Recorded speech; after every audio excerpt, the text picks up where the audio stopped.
বুলডোজারে তুলে নিরাপদ স্থানে নিয়ে যাওয়া হচ্ছে নেপালের বন্যায় অলৌকিকভাবে বেঁচে যাওয়া বৃদ্ধাকে। মৃত্যুকে কাছ থেকে দেখে ফিরে আসা এই বৃদ্ধার চোখ মুখের দিকে তাকালে হয়তো অনুভব করা যায় কতটা ভয়াবহ ছিল নেপালের এই বন্যা। এদিকে ধেয়ে আসা বন্যার পানি 3 তলা বাড়ির ছাদ পর্যন্ত উঠে এসেছিল। মুহূর্তেই পাহাড় ধসে মাটির নিচে চাপা পড়েন।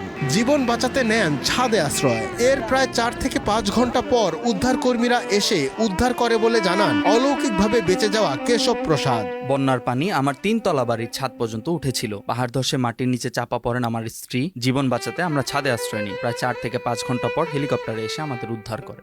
নেপাল ও চীনের তিব্বত সীমান্তবর্তী হিমালয় অঞ্চলে এক ভয়াবহ দুর্যোগের সৃষ্টি হয়েছে। 26 আগস্ট কাদা ও পাথরের একটি বিশাল ধস নদীতে আছড়ে পড়লে নেপাল অংশে ভয়াবহ বন্যার সৃষ্টি হয়।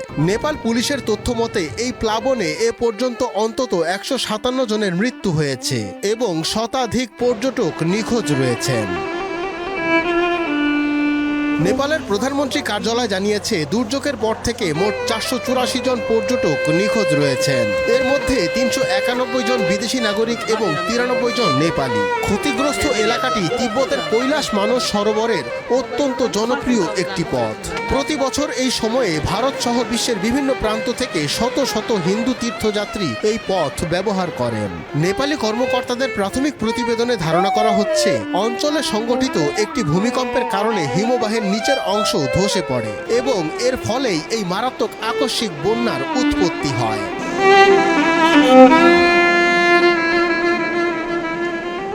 নেপালের পর্যটন মন্ত্রণালয় নিশ্চিত করেছে যে নিখোঁজ বিদেশি পর্যটকদের মধ্যে 100 জনেরও বেশি ভারতীয়, 3 জন মার্কিন এবং 12 জন ব্রিটিশ নাগরিক রয়েছেন। তবে স্থানীয় অধিবাসীদের মধ্যে কতজন নিখোঁজ রয়েছেন তা এখনও স্পষ্ট নয়। বন্যা কবলিত এলাকায় সেনা ও উদ্ধারকারী দলের সমন্বয়ে দ্রুত উদ্ধার অভিযান অব্যাহত রয়েছে।